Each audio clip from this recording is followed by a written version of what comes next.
Hello दोस्तों, चलिए solve करते हैं वेल्डेड कनेक्शन पे एक न्यूमेरिकल। वो भी बैठ के आराम से अपने अपने घर और आपके साथ रहेंगे आपके अपने अविनाश सर। तो देर किस बात की, फटाफट शुरू कर लेते हैं आज का लेक्चर। तो दोस्तों, जो भी न्यूमेरिकल है निराली बुक से लिया है। अब इसको पहले समझते हैं, फिर उसके बाद स्टेप बाय स्टेप सॉल्यूशन भी निकालते हैं। सॉल्यूशन बेहद आसान होगा, इसकी गारंटी मैं देता हूँ आपको। बस आप ये इंश्योर कर लो कि आपने चैनल को सब्सक्राइब किया है। अगर नहीं किया है तो कोई बड़ी बात नहीं, अभी कर लो। हो गया, बहुत बढ़िया। अब मैं आपको समझाता हूँ न्यूमेरिकल। उन्होंने कहा है एक प्लेट है या टाई मेंबर है जिसको कनेक्ट करना है। 100/10 mm का प्लेट है वो। अब इसको कनेक्ट करने के लिए आपके पास वेल्डेड कनेक्शन है।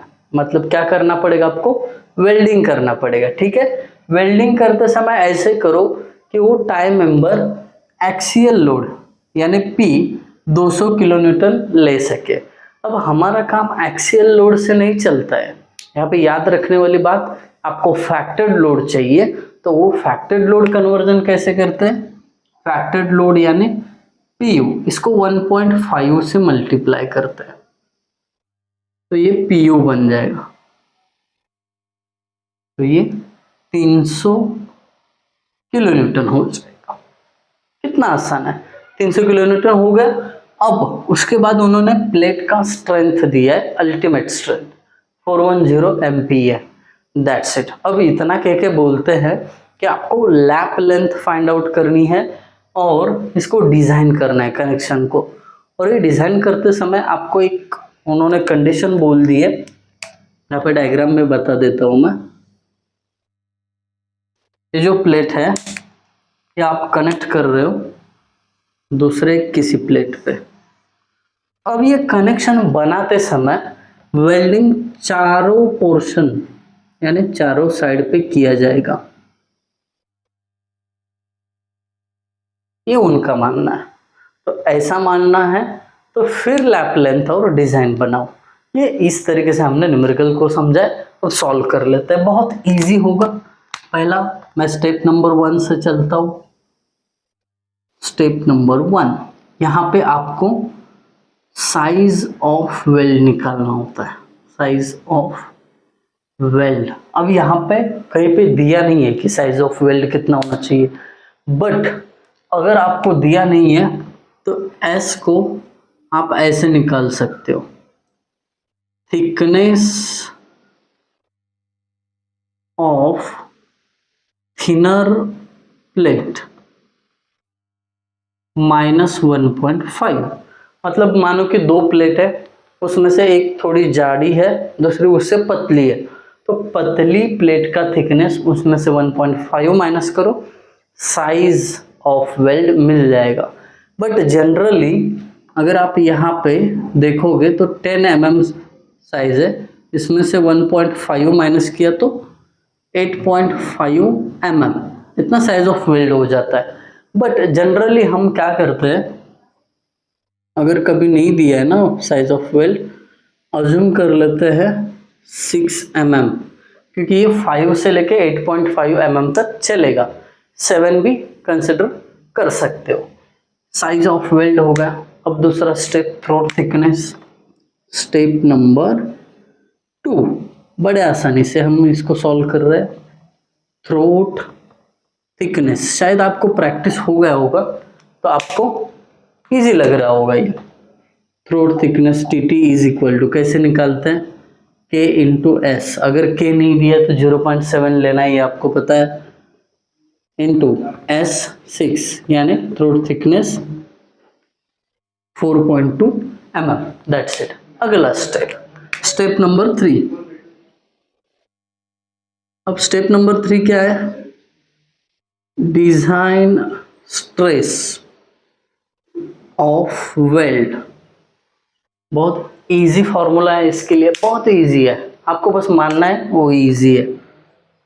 FWD is equal to FU upon gamma MW into √3 is equal to, कितना इजी फॉर्मूला है, दिमाग पे कोई प्रेशर नहीं है। FU का वैल्यू 410, गामा MW। अब ये जो वेल्डिंग है साइट पे किया जा रहा है ऐसा अज्यूम करता हूँ, तो साइट वेल्ड के लिए पार्शियल सेफ्टी फैक्टर 1.5 और ये √3 एज इट इज।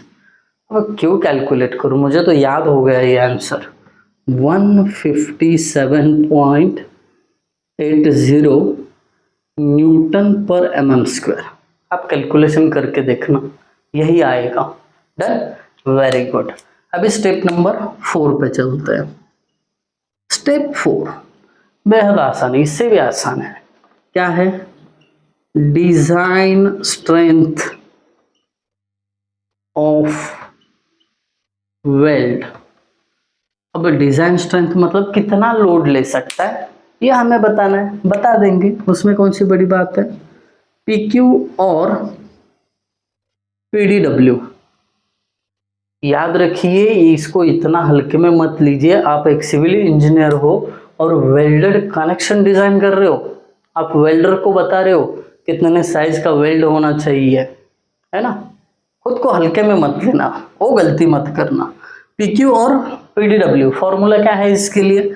बहुत easy, FWD into throat thickness into length. Values put करो। FWD अभी अभी निकाला था 157.80, थ्रोट थिकनेस 4.2 और लेंथ हमेशा 1 पुट कर देना, ठीक है, ये फॉर्मूले के लिए। अभी क्या करते हैं, इसको कैलकुलेट करते हैं। 662.76 आएगा। कितना रिपीटेड वैल्यू है, इससे पहले जो भी सम सॉल्व किए उसमें वही आता था। देखना चाहते हो? देखो 662.76 यहाँ पे लिख देता हूँ। PQ का वैल्यू 662.76, ये न्यूटन रहेगा, ये आपको याद रहना चाहिए, इस चीज का ध्यान रखना। ओके, अब स्टेप नंबर 5, इतने कंजूसी नहीं करते, इधर लिख देता हूँ स्टेप 5, इसको सेपरेट करता हूँ ताकि आपका कंफ्यूजन ना हो जाए। इसमें आपको क्या निकलना है? Effective length of weld. Easy formula है उसके लिए। देखिए क्या क्या कर रहे हो ये याद रखना। पहले साइज ऑफ वेल्ड कितना होना चाहिए ये फाइंड आउट किया। दूसरा, उसकी थ्रोट थिकनेस कितनी होनी चाहिए। अगर थ्रोट थिकनेस के बारे में पता नहीं है तो अपना बेसिक वाला वीडियो देखना, डिजाइन स्टेप वाला, वहां पे मैंने बता दिया है। उसके बाद हमने वो कितना स्ट्रेस ले सकता है, वो जो वेल्ड है कितना स्ट्रेस ले सकता है वो मैंने दे दिया। फिर उसके बाद उसको लोड कितना ले सकता है वो भी दे दिया। फिर उसके बाद इफेक्टिव लेंथ ऑफ वेल्ड, अब आपको कितना लेंथ देना चाहिए वेल्डिंग, कितना लेंथ का वेल्डिंग करना चाहिए बता देता हूँ मैं। अभी कैलकुलेशन कर लेते हैं। L is equal to PU upon PQ। PU कितना है? 300 किलो न्यूटन, ठीक है, और PQ कितना है? 662.76 न्यूटन। भाई साहब ऐसी नाइंसाफी क्यों? देखिए एक ही घर के दो लड़के हैं, एक को किलो न्यूटन पहनाया, दूसरे को न्यूटन पहनाया, नाइंसाफी है। इसको भी क्या करो आप, न्यूटन करो, किलो के हटा के 10⁻³ ये न्यूटन। अब हो गया इंसाफ, दोनों पे एक जैसे कपड़े पहना दिए, बात खत्म। अब क्या करेंगे? अब करेंगे calculation. 300 into 10⁻³ divided by 662.76, 452.65, 452.65 mm। कितना इफेक्टिव लेंथ बोल रहा है, बट कोई कैसा मेजर करे भाई साहब, ये पॉइंट में इतना लेंथ वेल्डिंग का नहीं पॉसिबल। हम क्या करते हैं इसको अप्रोक्सीमेटली 460 नहीं तो 455, चलो 460 मान लेता हूँ, कोई 455 मानेगा तो गलत नहीं होगा, डिजाइन में इतना फ्रीडम है आपको, ठीक है। अब ये 460 जो है ये चारों साइड आपको क्या करना है, डिस्ट्रीब्यूट करना है। अब कैसे होगा देखिए, 460 लेंथ को ये चारों ओर क्या करना है आपको डिस्ट्रीब्यूट करना है। अब उसमें से पक्का ये जो प्लेट है, प्लेट का विड्थ कितना दिया है उन्होंने, 100 है ना, ये 100 का है। देखो भाई साहब ये चीज आपको समझेगी, इसकी गारंटी मैंने पहले ही दे दी है, तो समझेगी आपको ये चीज। ये 100 इधर है, ये भी कितना होगा फिर, ये भी 100 होगा। तो इसका मतलब 400 में से 200 तो ये साइड और ये साइड चला जाएगा, बराबर। तो एक मिनट, मैं इसको ऐसे ना लिख के इनको ना डिवाइड कर देता हूँ। देखिए ये जो लेंथ है इसको B1 बोलता हूँ, इसको B2 बोलता हूँ, इसको L1 और इसको L2। तो टोटल लेंथ कैसे डिस्ट्रीब्यूट करनी है, B1 plus B2 plus L1 plus L2